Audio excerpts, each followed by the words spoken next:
Hello दोस्तों, नमस्कार। मैं आपका दोस्त ओम प्रकाश एक बार फिर से आपका स्वागत करता हूं आपके अपने चैनल ओम स्टडी चैनल पर। दोस्तों, आज हम पढ़ेंगे राजस्थान इतिहास के एक महत्वपूर्ण राजवंश के बारे में, चौहान राजवंश के बारे में। उसमें भी विशेष रूप से अजमेर के चौहान राजवंश के बारे में वो सभी महत्वपूर्ण प्रश्न उत्तर व्याख्या के साथ जो अक्सर एग्जाम में पूछे जाते हैं। तो कहीं ना कहीं ये वीडियो आपकी तैयारी को एक मजबूत आधार प्रदान करेगा। तो चलिए स्टार्ट करें। उससे पहले मैं लेकर आया हूँ आपके लिए कुछ लाइनें कि मंजिल पाने की उम्मीद कभी मत छोड़िए। मंजिल पाने की उम्मीद कभी मत छोड़िए, क्योंकि अक्सर सूरज के डूबने के बाद ही दोबारा सवेरा होता है। तो दोस्तों, आपने भी अपने जीवन में अपना लक्ष्य बना लिया है, तो ये जाहिर सी बात है कि राह में बाधाएं तो बहुत आएगी, असफलताएं तो बहुत आएगी। हमें इन असफलताओं और बाधाओं से विचलित हुए बगैर अपने राह पर अपनी मंजिल के लिए चलते रहना है। तो चलिए स्टार्ट करते हैं। आज का पहला प्रश्न, प्रारंभिक चौहान राजाओं की राजधानी थी। प्रारंभिक चौहान राजाओं की राजधानी थी, तो इसका सही उत्तर होगा बी, अहिछत्रपुर। दोस्तों, वर्तमान में जो नागौर है उसे ही प्राचीन काल में अहिछत्रपुर के नाम से जाना जाता था और यही चौहानों की प्रारंभिक राजधानी थी। अगला प्रश्न है, तराइन का प्रथम युद्ध कब हुआ था। तो दोस्तों, तराइन का जो प्रथम युद्ध हुआ था ये मोहम्मद गोरी और अजमेर के शासक पृथ्वीराज चौहान के मध्य हुआ था और ये हुआ था 1191 ईस्वी में। और इस तराइन के प्रथम युद्ध में पृथ्वीराज चौहान की विजय होती है और मोहम्मद गोरी की हार होती है। चलिए अगला प्रश्न देखते हैं, सांबर झील का निर्माण करवाया था। तो सांबर झील का निर्माण करवाया था, इसका सही उत्तर होगा डी, वासुदेव ने। दोस्तों, सांबर में जो चौहान शासकों का जो संस्थापक माना जाता है वो वासुदेव को ही माना जाता है। वासुदेव ने ही सांबर में चौहान शाखा की स्थापना की और यहाँ पर एक झील का निर्माण करवाया जिसे सांबर झील के नाम से जाना जाता है। चलिए अगला प्रश्न देखते हैं, किस दुर्ग को गढ़बीठली के नाम से भी जाना जाता है। तो इसका सही उत्तर होगा तारागढ़। तारागढ़ दुर्ग को गढ़बीठली के नाम से भी जाना जाता है, लेकिन यहाँ अपन देखेंगे कि तारागढ़ दुर्ग का जो प्राचीनतम नाम हमें देखने को मिलता है वो है अजय मेरू दुर्ग। यानी कि यहाँ पर जो इस क्वेश्चन का सही आंसर होगा वो सी होगा, उपरोक्त दोनों ए और बी। तारागढ़ दुर्ग और तारागढ़ को ही प्राचीनतम नाम है अजय मेरू दुर्ग, यानी दुर्ग एक ही है, नाम दो है। तो इसका सही उत्तर होगा सी, उपरोक्त दोनों गढ़बीठली के नाम से जाना जाता है। अगला प्रश्न है, आना सागर झील का निर्माण किसने करवाया था। तो इसका सही उत्तर होगा अर्णोराज। बी उत्तर सही होगा इसका। अर्णोराज ने आना सागर झील का निर्माण करवाया। तुर्की सेना पर विजय के उपलक्ष्य में अजमेर शहर के बीचों बीच इस झील का निर्माण करवाया गया है। इसके साथ एक कहानी और भी जुड़ी हुई है कि जब अर्णोराज ने तुर्की सेनाओं का संहार किया था तो यहाँ पर जो रक्तपात हुआ था उसी रक्तपात को धोने के लिए अर्णोराज ने आना सागर झील का निर्माण करवाया था। चलिए अगला प्रश्न देखते हैं, सोनगरा चौहान के नाम से प्रसिद्ध हैं। तो दोस्तों, जालोर का जो राजवंश है वो सोनगरा चौहान के नाम से प्रसिद्ध हैं। चलिए अगला प्रश्न देखते हैं, चंद्रबृदाई के पृथ्वीराज रासों में चौहानों की उत्पत्ति कहाँ से बताई गई है। दोस्तों, पृथ्वीराज चौहान का जो राज दरबारी कवि था उसका नाम था चंद्रबृदाई और जो उसका ग्रंथ था वो था पृथ्वीराज रासो। कई इतिहासकारों ने चौहानों की उत्पत्ति के अलग अलग मत दिए हैं, वहीं चंद्रबृदाई ने अपने ग्रंथ पृथ्वीराज रासो में चौहानों की उत्पत्ति भी अग्निकुंड से मानी गई है। दोस्तों, माउंट आबू में ऋषि वशिष्ठ के द्वारा एक यज्ञ किया गया था और उस यज्ञ के कुंड से 4 जातियों की उत्पत्ति मानी जाती है।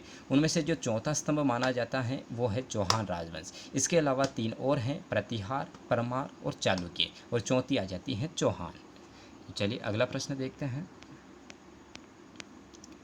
राजस्थान का प्रथम जल जौहर कहाँ पर हुआ था। तो इसका सही उत्तर होगा रणथंभौर, सी।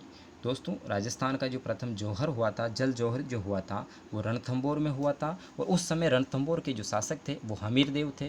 दिल्ली के जो शासक थे, जो सुल्तान थे, सम्राट थे, वो थे अलाउद्दीन खिलजी। जब अलाउद्दीन खिलजी के द्वारा रणथंभौर पर आक्रमण किया गया तब हमीर देव ने केसरिया किया और हमीर देव की रानी रंगदे ने जल जौहर किया था। अगला प्रश्न देखते हैं, किस शासक ने संस्कृत पाठशाला का निर्माण करवाया था। दोस्तों संस्कृत पाठशाला का निर्माण अजमेर में करवा रखा है, जो वर्तमान में 2.5 दिन के झोंपड़े के नाम से प्रसिद्ध है। एक मस्जिद है जो राजस्थान की प्रथम मस्जिद है। तो संस्कृत पाठशाला का जो निर्माण करवाया था वो करवाया था बीसल देव ने, और बीसल देव ही विग्रहराज चतुर्थ के नाम से जाने जाते हैं। तो इसका सही उत्तर होगा डी, बे और से दोनों, क्योंकि बीसल देव को ही विग्रहराज चतुर्थ के नाम से जाना जाता था। तो इसका डी सही उत्तर होगा, बे और से दोनों। दोस्तों विग्रहराज चतुर्थ ने सरस्वती कंठाभरण संस्कृत पाठशाला का निर्माण करवाया था। बाद में दिल्ली के शासक कुतुबुद्दीन ऐबक ने इस संस्कृत पाठशाला को तुड़वाकर यहाँ पर 2.5 दिन के झोंपड़े का निर्माण करवाया, जो कि राजस्थान की प्रथम मस्जिद है। चलिए अगला प्रश्न देखते हैं। नाट्यरंभा किसके घोड़े का नाम था? दोस्तों इतिहास में बड़े बड़े सूरवीर योद्धा हुए हैं, तो उनकी सूरवीरता के साथ साथ उनके घोड़े भी काफ़ी प्रसिद्ध रहे हैं। ऐसा ही एक घोड़ा है नाट्यरंभा। इसका सही उत्तर होगा डी, यानी पृथ्वीराज चौहान का ये घोड़ा था नाट्यरंभा। अगला प्रश्न देखते हैं। अलाउद्दीन खिलजी की विजयों को कालक्रमानुसार व्यवस्थित कीजिए। अलाउद्दीन खिलजी ने राजस्थान में जो विजय प्राप्त की थी वो सबसे पहले कहाँ पर की, उसके बाद में कहाँ पर की, उसका कालक्रम अगर हम देखें तो सबसे पहले राजस्थान पर जो 1301 ईस्वी में अलाउद्दीन खिलजी के द्वारा आक्रमण किया गया रणथंभौर में, उसके बाद चित्तौड़ पर 1303 ईस्वी में पद्मावती ने जौहर किया था वो, उसके बाद तीसरा किया था सिवाना पर, और चौथा आ जाता है जालौर पर। तो इसका सही उत्तर होगा ए, सी, डी और बी, यानी कि ए उत्तर सही होगा, ए, सी, डी और बी। चलिए अगला प्रश्न देखते हैं। गोविंदराज ने रणथंभौर में चौहान वंश की स्थापना कब की थी? तो इसका सही उत्तर होगा 1194 ईस्वी में, ए उत्तर सही होगा। गोविंदराज पृथ्वीराज चौहान का ही पुत्र था। जब कुतुबुद्दीन ऐबक ने अजमेर पर आक्रमण किया तो अजमेर पर कुतुबुद्दीन ऐबक ने अधिकार कर दिया, और कुतुबुद्दीन ऐबक ने गोविंदराज को रणथंभौर का शासक बनाया। तो इस प्रकार रणथंभौर की चौहान शाखा का जो संस्थापक है वो भी गोविंदराज ही माना जाता है, और 1194 ईस्वी में स्थापना की थी। अगला प्रश्न देखते हैं। चौहानों की प्रथम राजधानी रही थी?